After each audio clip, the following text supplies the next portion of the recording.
Good afternoon, everyone, and welcome to Cajuns Insider. My name is Abdul Abusad. Alongside with me is my Cajun Sports Talk co-host, Banyan. We call him the expert, betting expert, Turner. Good afternoon, Banyan. How are you doing? Good. How you doing? Doing good, doing good. Ready to talk some Cajuns football over here. All right. To kick things off, the Cajuns last Saturday were in Harrisonburg, Virginia, facing the Dukes of James Madison. The Cajuns were unfortunately unable to pull off the upset. They were 18.5-point favorites, something like that. 18.5-point underdogs going into this game. And look, the Cajuns covered. They covered. And that's what I thought. I thought the Cajuns would cover. We ended up losing by 10. Final score was 24-14. Low-scoring game. I came in thinking that this would be a huge running attack by James Madison and by the Cajuns. And for the Cajuns, it didn't turn out to be that way. It actually turned out to be the complete opposite for the James Madison Dukes. It also turned out to be the opposite. And we'll talk about that in just a second. So, Banyan, before we talk about anything else, your initial thoughts and recap what you had seen in that James Madison game. Yeah, at least in the first half, the defense did really well. James Madison often struggled in the first half, only scoring 7 points, and that came right before halftime, like 3 minutes before halftime. But yeah, the defense keeps playing like that, like they did in the first half. They just carry that over to the second half. We can win a lot of more football games than we are expected to, and we just came in, played defense. Lunch looked better. Lunch actually was throwing the ball well. I know he had 50% completion percentage. Still threw for over almost 250 yards. Threw 2 touchdowns and had 1 interception late in the game when we're just forcing stuff, trying to get on the board and hopefully get the onside kick to recover. But yeah, the defense did really well. Offense is finally getting it. We just need, if we can run the ball and pass the ball, like we can do that all the time, then we're fine. But the running game's got to get better after this week and just see how it goes.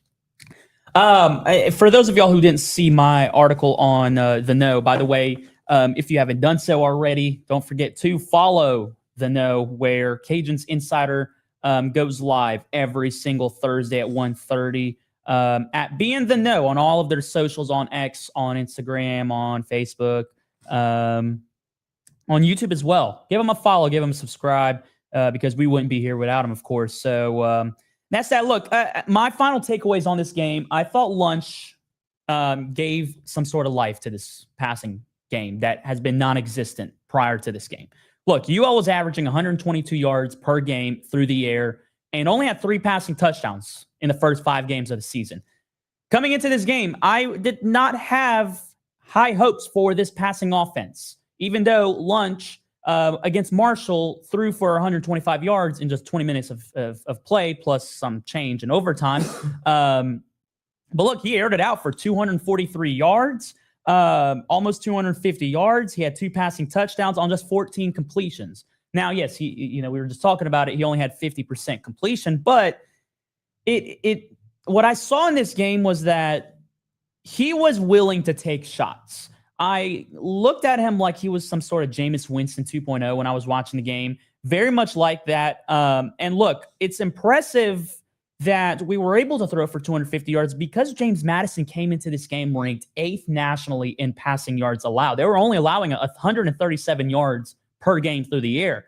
Not to mention, this was the most that the Dukes of James Madison have allowed to any opponent that they faced this season, 243 yards. That is the most they've had this season. So we did something that I personally didn't expect to happen, to throw for 250 yards. Now, look, granted, those 250 yards weren't, the regular quarterback play where you're nickeling and diming and throwing for 10-yard completions. I mean, he was averaging what? What was the average Lunch was throwing for? I don't have it on me exactly, but it was well over 10, 12 yards. He was airing it out. There were a lot of throws where he would take shots deep downfield. Half the time they would get completed. And look, he finally gave us something that we haven't seen all season. And I was excited to see it. So that being said, look, there is an improvement in the passing game. You had Robert Williams come back, and he ended up being our leading receiver, had 134 yards on 8 targets. No touchdowns. Dale Martin had the big touchdown, and then Brock Chappell, the tight end, had another touchdown. But look, what it appears to be is that Lunch has faith in his wide receivers. He's throwing the ball up. He knows that, look, these receivers will go up and try to get the ball. And as long as that's the mindset that this team has, I am not concerned about this passing game, so to speak, at a concerning rate, of course, like I've been concerned with in previous weeks. And so, look, you have a banged up offensive line. Lunch was sitting in the pocket, taking shots. Throwing shots and taking shots as well. I mean, he was, getting hit a lot. Progressively got worse as the game progressed. But look, this team is far from perfect in terms of the passing game. I thought Lunch did give the offense some life in terms of the passing game. And I'm excited to see what he does this Saturday against Southern Miss. The other thing that I wanted to talk about was the tackling issue for the Cajuns. It seems like, all season we've had an issue with defenders wrapping up, hitting low, preventing the big plays. That has been an issue, and unfortunately, look, it got better against James Madison, but the real concern was the special teams. I recall 2 punts where the Cajuns punted the ball, and James Madison the James Madison returner was able to break for 15, 20 yards 2 times and breaking 3 tackles that, should have been, by the punt team, should have stopped the James Madison returner from getting any more yards. Twice did it, where they broke 3 tackles. And it's been a concern all season where we're not wrapping up, we're not tackling well, and it kind of continued in this game. Defense improved in that realm, but still, we are not where we need to be in terms of tackling, and it continues to be an issue for this team. And then another thing, look, UL's defense, we came into this season having high hopes for them. Look, me and you thought this offense would be electric, and so far has been the complete opposite. Not many scoring opportunities. The defense we knew would be kind of straggling, but we also had the confidence in them being able to improve from what they did last season. And last season wasn't bad by any means. So we played against Rice and we played against McNeese. We allowed 24 points in those 2 games. We thought this defense was legit. And ever since, after we played Missouri, Eastern Michigan, Marshall, and now James Madison, it just keeps progressively getting worse. Your passing defense right now, as we speak, is ranked 44th in the country. It was ranked in the top 25 before this James Madison game. So we had a good passing defense before we went into Sun Belt Conference play. Then we played Marshall. We allowed 260 yards. And now we played against James Madison and allowed 290 yards, which, by the way, is the most James Madison has passed for this season, because James Madison is not a passing team. They are a running team. And yet we allowed them to throw for nearly 300 yards against us. That is the issue, is we're allowing so many big plays on defense in terms of not only the run game, but also the passing game as well. And this is why this defense hasn't been able to, slow down offenses. James Madison came into this game ranked top 10 in both passing yards. They came in rushing yards. What did they come in terms of rushing yards? I think it was like 8th. I think it was close. I think it was 8th, and now they're 3rd after holding us to 48 rushing yards. Look, yes, they came in ranked in the top 10 in terms of rushing yards, and UL limited them to only 187 rushing yards, which, look, to be honest, is a win. And I said it in the article, this is a win because UL came into this game ranked bottom 10 in the country in terms of rushing yards allowed. We were allowing over 215 yards per game on the ground. We slowed them down to 187, which is good. That's below James Madison's average. Okay, we did great over there. But that being said, the Cajuns just need to figure something out to slow these teams down defensively. Right now, we are struggling. And yes, we are 44th in the country right now in passing yards allowed. But over the past 2 games, the 2 Sun Belt Conference games that we have played against Marshall and James Madison, we have allowed an average of 270, 280 yards. And when you look at that from a national standpoint, that ranks in the bottom 25. That is an issue, and the Cajuns really have to figure something out here. Unfortunately, this week is not a good week to figure this out because Southern Miss and Braylon Braxton are on fire, and we're going to talk about them in just a second. So, look, overall, the team so far through 6 weeks, I've said this, and you've heard me say this for over a month now. We don't know what this team is about. We don't know what their identity is. I've said earlier, ever since we played Eastern Michigan, I was like, we're coming out of this Missouri loss. So obviously it's going to skew the stats a little bit, not in our favor. This Eastern Michigan game is going to decide how we look the rest of the season. This is how we see if this team is legit or not. To be fair, there's been so much inconsistency ever since. I still don't know. We don't know what this team is. We don't know if they're really good at passing the ball and catching the ball. We don't know if they are realistically good at running the ball. That we know they are. But the problem is our good rushing games have come against bad teams. We only rushed for 45 yards last week against James Madison. They were ranked, top 10 in the country in rushing defense? Now they're third. So that's my point is the identity of this team is still unknown. If anything, the identity of the team is this is an inconsistent team, a bad team right now, and not trending in the right direction. That is the trend that we're seeing right now. But on a positive note, trying to be positive, we don't know what this team is. We're halfway through the season. We don't know the identity of this team. And that's the issue. Real quickly, like I said, we only ran for 45 yards. Lunch threw for 243 yards. So we only had 280-something yards, 288 yards total on offense. You can't win games like this. And I was just looking at it. In terms of rushing attempts, net rushing yards, 45 yards. James Madison had 187. In terms of passing yards, we had 243. And look, I didn't come into this game thinking we would throw for 200 yards. I didn't know what Lunch was capable of. And to be fair, we still don't know either. Because a lot of the plays that ended up resulting in this 243 yards, Lunch found wide open receivers who eventually broke free for a lot of yards. So still, we don't know what this offense really is. And so, total 477 total offensive yards for James Madison. We had 288. You're not winning games like this. And it showed. 24-14 was your final score.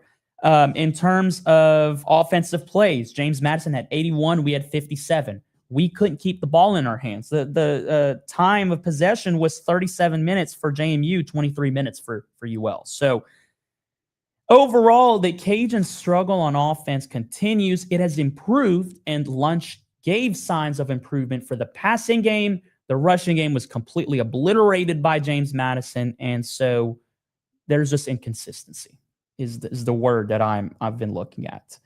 UL had a really good second quarter, in my opinion. James Madison was struggling. They were turning over the ball in the second quarter. I mean, this was supposed to be the momentum shift for the Cajuns. And then going into halftime, the Cajuns were up 14-7 after Coach Dez decided to go for it on first and goal at the 1 with like 3 seconds left, ran the ball on a power dive, which, look, I'm mixed on it. It was just a bad play call. I understand going. It was a bad play call. I understand going forward 100%. We should go forward 20-point underdogs almost. We're up by 7. We go up by 14. We don't lose this game. And that was Coach Dez's mind. Coach Dez at halftime was asked what was behind the decision to go for it instead of kicking the field goal. And he pretty much said, look, we're coming in. We're the underdogs. We're not here to just dink and doink. We're going to score. We're going to be aggressive. And that's what they try to do there. I don't know about the play call because, look, running in the ball, you're coming in against a top 10 rushing defense. I would have had a play action pass. Roll out, find the receiver, throw it. You have Lunch. He can run the ball if no one's open. And before that, I guarantee we probably had less than 20 yards rushing. It was probably somewhere closer there. to that, and you decide to run the ball. It's yeah, I didn't like the play call at all. Nobody on Twitter liked the play call. It just didn't make sense in my opinion. But yeah, definitely should have went for it though. So see, I'm mixed on that. You kick the field, and I understand the point. Yes, going for it in a situation where you're 20-point underdogs, you're away in a really great atmosphere. By the way, shout out to James Madison and their student fan base and the fan base in general. They had a true whiteout, which you don't see in the group of five. They had a true atmosphere. It was crazy. The students showed out at 11 a.m. It was awesome. So shout out to James Madison. They truly have a really great fan base. It makes me really jealous because we unfortunately here at UL can't get that for some reason. The students don't care as much as James Madison probably seemed like they did. So shout out to James Madison. It was pretty much a sellout crowd over there. It was awesome. But then again, they have an awesome team. They're ranked in the top 10 in a lot of stats. So they're a really good team. But going back to the play call, look, at that point, I was like, look, kick the field goal and you'll be up by 10. And look, you lost the game by 10. So kicking the field goal really doesn't win you the game here. Neither this, going for the touchdown, but you have that momentum boost. I feel like if the Cajuns had kicked the field goal, it would have given him some sort of momentum boost or have a better play call. So anyways, that's the Cajuns had a good second quarter. They ended up going up 14-7. James Madison, I think, had 2 or 3 turnovers just in that quarter alone. It was bad.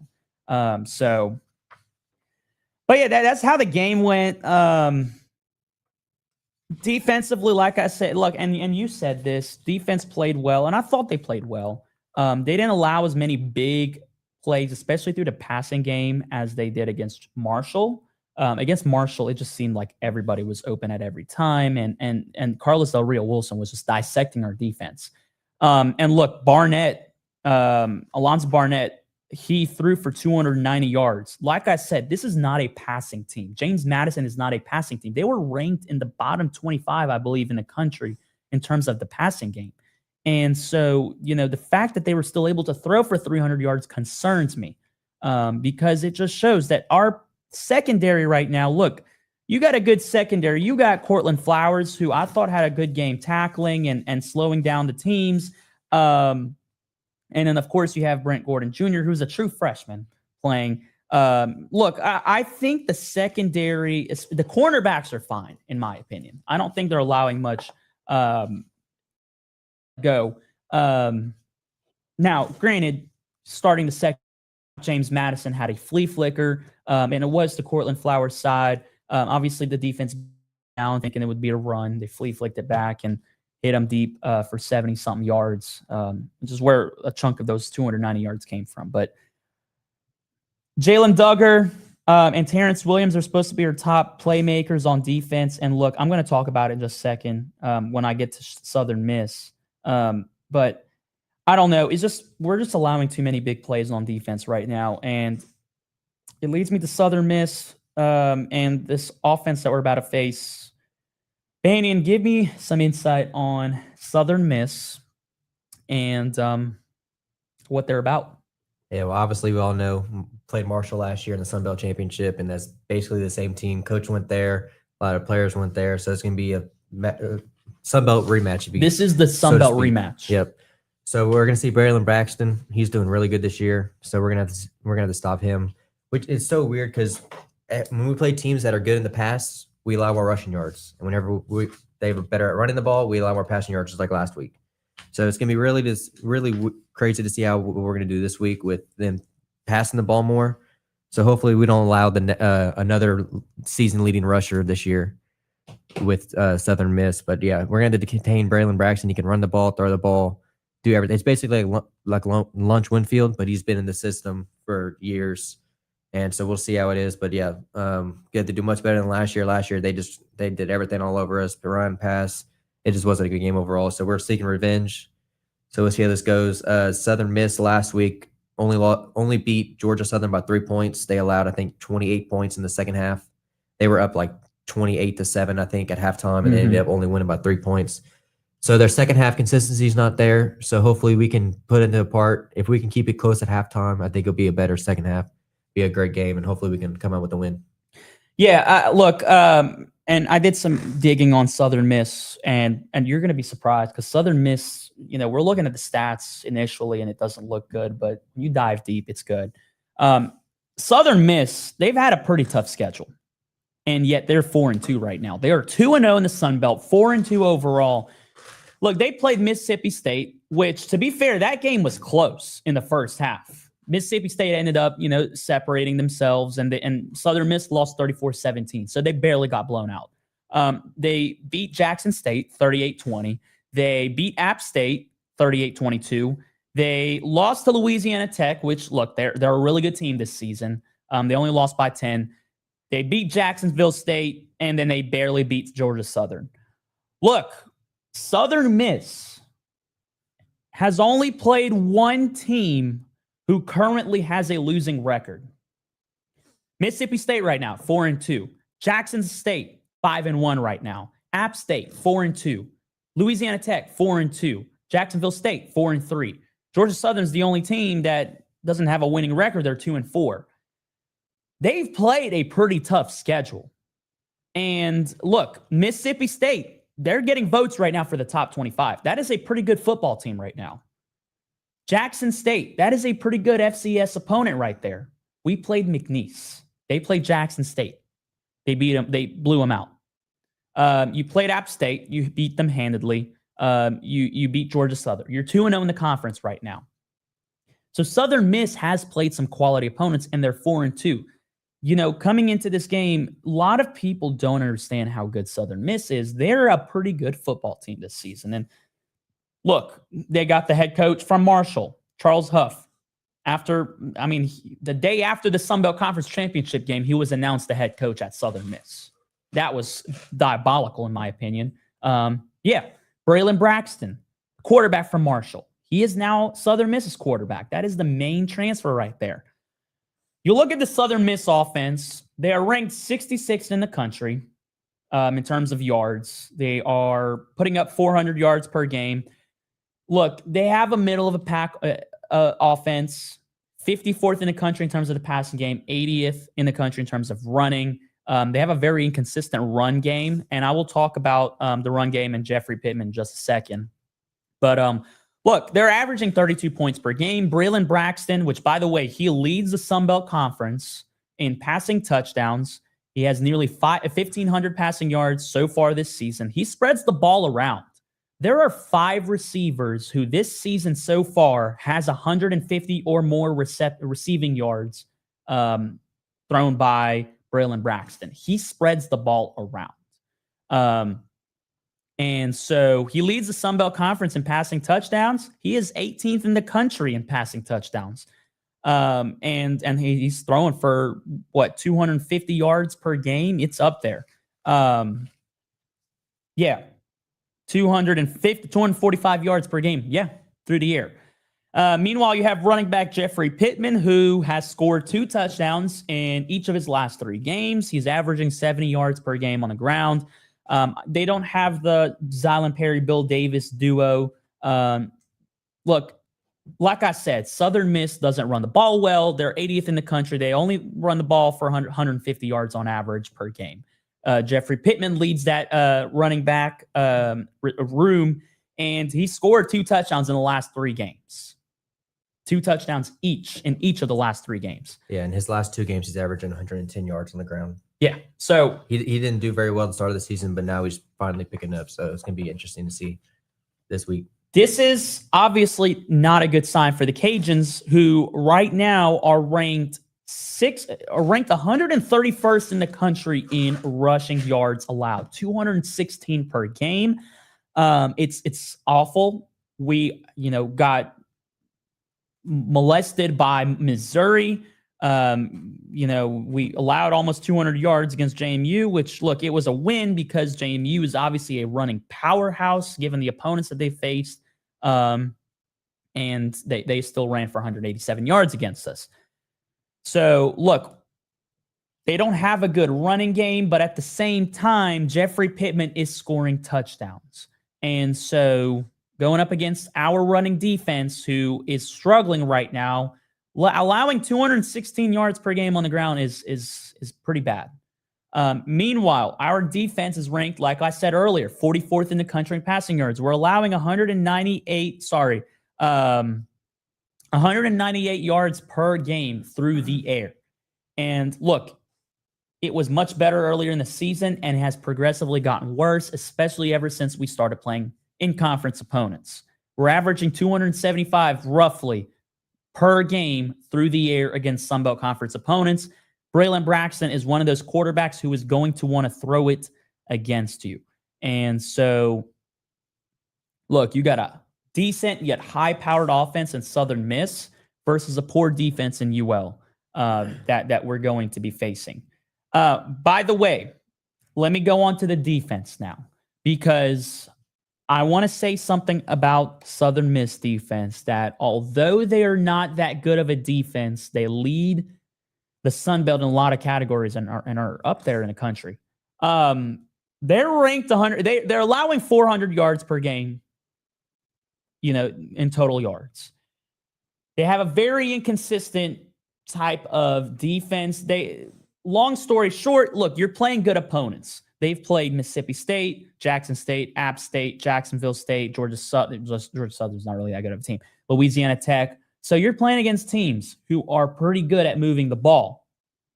You're allowing 245 yards per game through the air, 152 on the ground.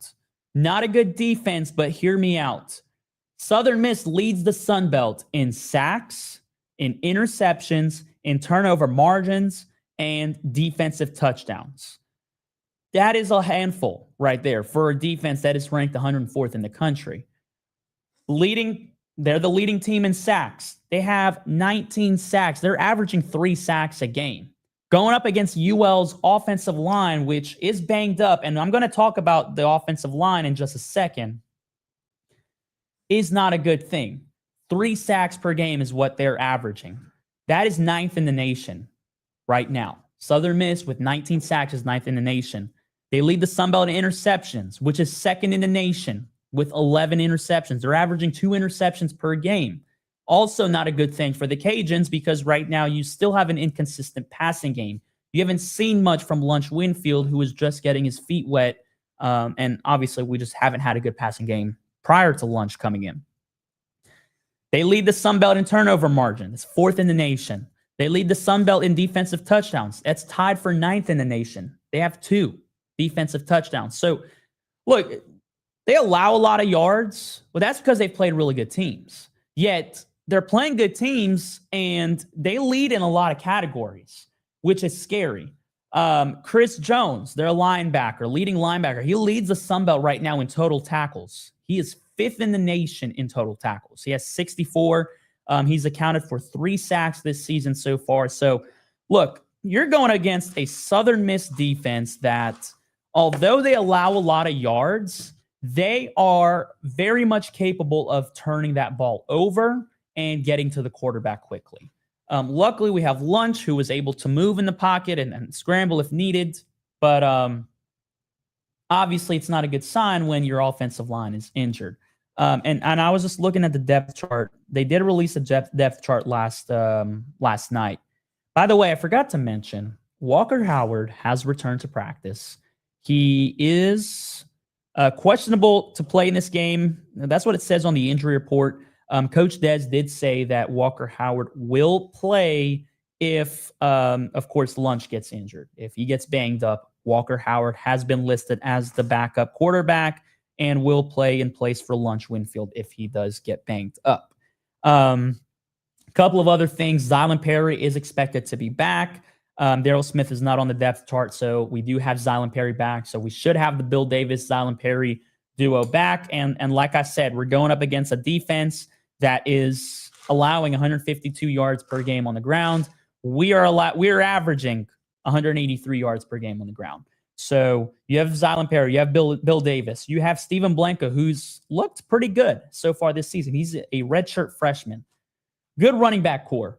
The problem is you don't have an offensive line that's capable. But speaking of the offensive line, you have Jacoby Ism, who is a true freshman. He will be starting for the first time in his collegiate career this Saturday at the left guard position. after what's his name? Caden Morrow got injured. He is doubtful for the game, so we won't be seeing Caden Morrow playing. Jacoby Ism is going to take his spot. True freshman. And then, of course, look, Jax Harrington, we had talked about this. Jax Harrington, your right guard, is now playing right tackle because your right tackle, George Jackson, is out for the season pretty much. They had to move him to right tackle. And Matt Broussard, who is a redshirt sophomore, not part of the starting lineup in week 1, is now playing right guard. So Bryant Williams, Jacoby Ism, Cooper Fordham, Matt Broussard, Jax Harrington are your 5 offensive linemen. Of course, we still don't have Shelton Sampson, which we were just talking about earlier. You were asking me. He's probably going to be out for probably one more week. He might be back next week. We don't know. Could be next week. Could be the week after. I know they gave us a 4 to 6 week timeline from when he got injured at where did he get injured at? Was it Eastern Michigan? Might have been right before that. Or was it Eastern Michigan? I think it was Eastern Michigan. It was Eastern Michigan. And we played Eastern Michigan a few weeks ago. So he's getting close to returning, hopefully. And you'll finally have your full wide receiver, room back. Charles Robertson is obviously taking his spot right now. You have Robert Williams, who came back last week, Jaden Johnson. So, look, we're improving in terms of health-wise. There is still 15 or 16 players on this injury report, but the good news is only 7 players are out, and 3 of them are your week 1 starters. George Jackson, he's going to be out for the year, so we can scratch him off. Shelton Sampson's obviously another one of your starters. He should be back next week or the week after, if I had to guess. Carter Millerin, of course, your long snapper. I don't know what's the deal with him. He's been out for a few weeks, but Hunter Sims has been taking over and is getting the job done. So that's that. Another thing on the depth chart is Marion Elliam is actually back. He was injured. He did get injured and had to be transported out by ambulance at the Missouri game. He is finally back and will be playing in the lineup on Saturday. So, look, offensive side of things, you have 5 starters that are out. On the defense, you have 0 out. Defense, there is 1, 2, 3, 4, 5 defenders on the injury report, and only 2 of them are out. And none of them are your starters. So you have your defensive players. It's just so concerning to me that we're still allowing big plays on defense, and we're struggling on defense. I mean, we struggle against Marshall because we allowed 51 points. Luckily, we won the game. We struggle against James Madison. Look, I thought we played a great second quarter. The defense was doing great, and then all of a sudden, it just fell apart in the second half. And so these games that we've played so far this season, we're just allowing so many yards, so many points. Like against Eastern Michigan, you allowed 34 points against a team who is right now only has 2 wins. It's the concern. It's concerning. Is why we are still allowing so many big plays to happen despite defense being very much intact from where it was week 1. But yeah, that's that on the depth chart. Going back to this game, we were talking about our offensive line going up against, this running game. Your offensive line is banged up. You have 2 starters that are out. You had to move some things. You have a true freshman right now playing left guard on Lunch's weak side, or blind side. So it's Banyan, what are you thinking about how this game will pan out? Yeah, I think if we want to win, we're gonna have to score at least 30 points. Definitely it's gonna have to happen. I think it's gonna be a great game. Just gotta really saw the pass. Do better than we did a little bit better than we did last week. Hopefully, don't allow him to have his average Braylon Braxton. And we just got to run the ball. If we pass like we did last week and we run the ball like we know we can, there's no reason why we should lose this football game. No reason it should even be close if that's the case. So, yeah, just really got to come out like we did the first half last week and just carry that over to the second half. I think if it's a close game at halftime, we will for sure win the game because Southern Miss has shown some inconsistency in the second half. So we also, but I just think our offense will be better than their defense, and I think we just keep it rolling. I think we can get the dub this week. We just got to score at least 30 points. Look, UL's pass defense, like I said, is good statistically, but has not been good against the Sun Belt, which is weird because you've played an SEC school, you've played a couple of out-of-conference schools, you've played an FCS team.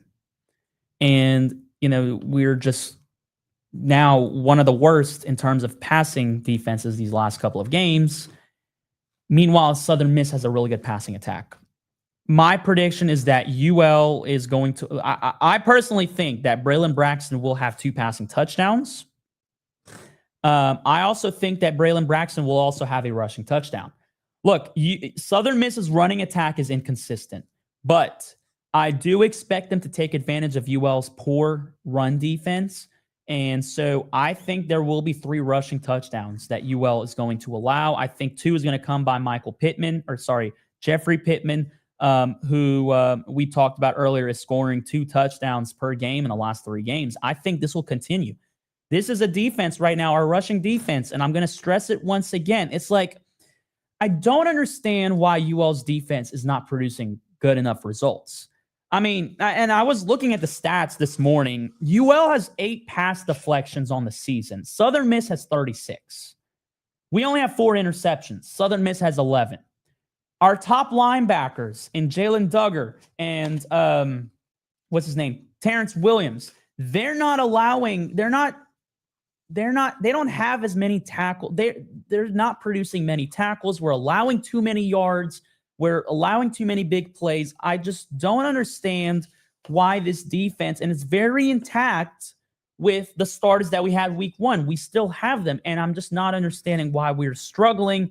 And so I think UL is going to continue. This struggle is going to continue for the Cajuns. I think Southern Miss is going to rush for 3 touchdowns. I do think Braylon Braxton will have a rushing touchdown along with his 2 touchdowns. Braylon Braxton, in my opinion, will have a 270-yard game, 2 passing touchdowns, 1 rushing touchdown. I don't think he will throw an interception against us. We're just struggling right now. We only have 4 interceptions. And so I see these struggles continuing because, look, the identity of this team is still unknown. We don't know what this team's about. I keep saying it over and over again every week that this is going to be the game where our identity is going to be determined, and yet it's still very inconsistent. So I expect a high-powered offense by Southern Miss.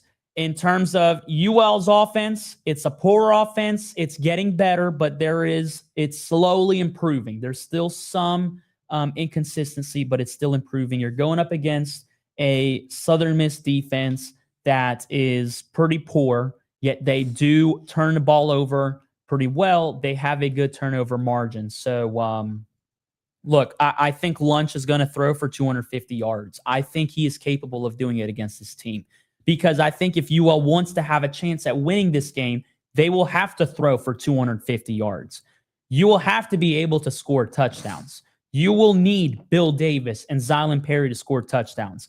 I personally think Lunch will throw for 2 passing touchdowns. I think he will throw for a rushing touchdown. I think Bill Davis and Zylan Perry will have a touchdown each. So look, that's 5 touchdowns for UL, 5 touchdowns for Southern Miss. I think look, and I was just talking about Braylon Braxton. Do you have something to say about Braylon Braxton over here? Yeah, actually, I got a bold prediction. I think that Lunch will outplay Braylon Braxton and will have more yards. Okay, look at that. So that is a shocker to me because, look, this is going to be a high-scoring game. And like he said, if you want to win this game, you will have to score 30 points. You're not going to win this game if you don't score 30 points. This is going to be a high-scoring game between 2 pretty bad defenses. Southern Miss's defense, look, they're good. They're a good defense in turning over the ball. And they have ball-hawking safeties, ball-hawking corners. They will want to turn this ball over. They are fast. They are physical, despite the fact that they allow big plays like we do. So, look, I think Lunch will throw an interception in this game. Southern Miss has 11 on the season, so they're averaging 2. I think Lunch will throw an interception here. This defense, like I said, is fast. Southern Miss defense is fast. They're going to want to turn the ball over. So I think At the end of this game, UL will have 5 touchdowns. Southern Miss will have 5 touchdowns. Braylon Braxton will throw for 2 and rush for 1. And Jeffrey Pittman will run for 2 touchdowns. I think Lunch will have 2 passing touchdowns and a rushing touchdown as well. And I think Bill Davis will have a touchdown. And Zylan Perry will have a touchdown. We will have a good running game. We will have a good passing game. So will Southern Miss. They will have an excellent passing game. They will throw for almost 300 yards. But I think Lunch will make a mistake against this Southern Miss defense. And look, I love Lunch. I'm excited to see Lunch play. It's his 3rd start now. Is it third start? 3rd start. I think, look, no, it's a 2nd start because he started against James Madison. I'm excited to see Lunch play against a bad defense to see what he can do. But this defense is going to want to turn the ball over. I think Lunch will throw an interception, and I think that will be the deciding factor in this game. Southern Miss, in my opinion, will win this game 38-35. Look, a couple days ago on our Cajun Sports Talk podcast, I had UL winning this game 31-27. Or my alternative was Southern Miss would win this 34-31. My idea on this has changed after looking at Southern Miss's defense more and their team in general. I think Southern Miss is going to win this game 38-35. It's going to be another high-scoring game for the Cajuns. They're going to fall short and continuing this inconsistent defense that we have. Yeah, I'll go UL 37-31. Okay. 37-31. Okay. Do you have? I know you said Lunch will have a better game than Braylon Braxton. Braylon will have under 250 passing. Okay. So we'll see how it goes. And look, I hope it ends up being that way. We need UL secondary to improve. And I know they can. Trey Tomlinson, Cortland Flowers. I mean, Maureen Elliam is back. I mean, you have the players. It's just we need to be able to wrap up tackle. We need to be able to wrap up, tackle low, stop the big plays. Don't allow Braylon Braxton to find open space and throw it there. Play good defense, and I hope we end up winning this game. But right now, to me, it just seems like I don't know if UL's defense can handle Southern Miss's high-powered offense right now. And I don't think there will be much defense in this game. The only defense I probably see is the interception thrown by Lunch. And I hate saying it. I know Lunch is smart and he's capable of not throwing a pick. He was that pick he had last week wasn't really his fault. He was just trying to fit it in, and it was just late in the game, forcing the ball. You had no option. But Southern Miss's defense, from what I've seen, is pretty good. So we'll see how this game goes. I got 38-35 Southern Miss. He's got 37-31 Cajuns. Let's hope he is right. We will be there on Saturday. And see how this game goes. I think we'll be covering this game on our Cajun Sports Talk X, updating y'all on there in real time. And I'm not sure about our media status, but we might end up being able to have our media availability post game with Coach Dez and the players as well. So we'll see how that goes. But Dan, you have anything to add on this game? I don't think so. I think we just gotta go and execute. Yeah. Look, and I'm going to end it off with this. A few weeks ago, people were like, the season does not look, after the Eastern Michigan game we had lost, we were 1-3 in all out of conference play. And everyone was like, look, your season truly starts against Marshall. Some people liked it. Some people did not like hearing that. It's true. Your season does start against Marshall. Because if you go 8-0 in the conference, you win. You obviously make the championship, this conference championship game. You win the conference championship game. You're in the conversation to end up getting one of the playoff spots that is guaranteed for the group of 5. But we have not looked good. And look, we were talking about this. Sun Belt is the only conference right now that has the East-West divisions thing. And it's awesome, in my opinion, because it gives the teams an extra chance, like UL. You play Marshall, You play James Madison. We are no longer facing East Division teams for the rest of the season. Our last 6 games right now are against Sunbelt West teams. And so I'm going to say it now because Cajuns fans, this is what you want to hear. Our season starts now. Starts Saturday against Southern Miss. Because guess what? You win these last 6 games, you will make it to the Sunbelt Conference Championship game. Unless Texas State or if there's another team in the division that's tied at 6-0. But that's not possible because if UL does go 6-0, everyone else will have a loss. So your season starts now. Forget what happened at Missouri. Forget what happened against Rice. Forget what happened at Eastern Michigan. Forget what happened at all those other games. Forget what happened against JMU. Forget about what happened at against Marshall. Your season starts now against Southern Miss. You win this game. You are 1-0 in your division. You just have to win the rest of your games, and you will be guaranteed a spot in the conference championship game. I know this team right now is incapable of making the Sunbelt Conference Championship game, or as of right now. But look, your road starts now. I know it's too late to think about playoffs or anything. You can still make the conference championship game. It starts now. Yeah, I'm going to go bold prediction. We will win out the rest of their games this year, and we will play James Madison in a rematch in the Sunbelt Championship. So you have the Cajuns finishing the season 8-4. You win this game for sure, 100%. So you think we'll beat Texas State? If we beat Southern Miss, we will beat Texas State. Okay. Clip this, and we will come back to this. We win this weekend, we're in. We're I promise. That's gonna be a and look. So the season ends and the season starts and ends here. There we go. Against Southern Miss. It's true, because if you do lose against Southern Miss, your chances of they're gonna have to lose 2 more games too. And look, you need to win 4 of these last 6 games to get a bowl game. You lose 2, you're out. You're done. So right now we're in 2-4.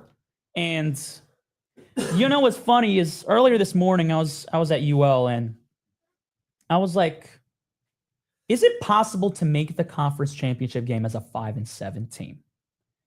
Realistically, it is possible. Theoretically, it is possible. Yeah, I guess it depends who you beat and who you lose to. Right. And then those teams, they look in the division. And that's the awesome thing about the Sunbelt East-West divisions. If there was no divisions, this would obviously be out of the conversation. But the West has to be horrible for this to happen. It is theoretically possible. That's where my intrusive thoughts were this morning. Was that, look, we still have hope and we could probably make the conference championship game as a 5-7 team, or a 6-6 team. Who knows? I mean, I thought we made it we once made it when we were 7-5. So it's not out of the realm. But your season starts now. You win this game, you're 1-0 in the division. Just have to win the rest of the games. So that's that. I can't wait to see how this game goes. I think it's going to be an electric game. I hope the fans show out. It's homecoming. I hope the fans are there. Hope to have another 20,000+ crowd. I know a lot of Southern Miss fans are going to be attending this game, and so it's going to be exciting to see how things go. Yeah, we'll wrap up the show over here. We appreciate y'all for tuning in to the Cajuns Insider, talking Cajuns football. And so we'll see how things go this Saturday. We'll come back next Thursday, either on a good note and a positive note and confident note as we head into our 2-game series in Alabama. We're going to be facing Troy and South Alabama, both away. And we'll see how the road to the Sunbelt Conference Championship goes. Anything else to add, Banyan? I think so. They got everything. There we go. Thanks for tuning in to the Cajun Sport. Look, I was going to say Cajun Sports. Thanks for tuning into the Cajuns Insider show, brought to you by, of course, us two from Cajun Sports Talk. We do go live for Cajun Sports Talk on Tuesdays at 1:30 on our YouTube at Cajun Sports Talk 2025, or just search Cajun Sports Talk on YouTube. We're over there. Check us out. We talk Cajuns. We talk LSU. We talk everything, hottest sports topics from Cajun country and beyond.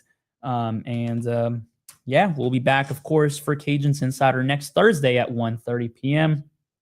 Thanks for tuning in. Have a great rest of your day. Have a great rest of your weekend. Be safe. Love you all. Let's go beat the Eagles of Southern Miss and get ourselves back on track. Thank y'all and have a great rest of y'all's day.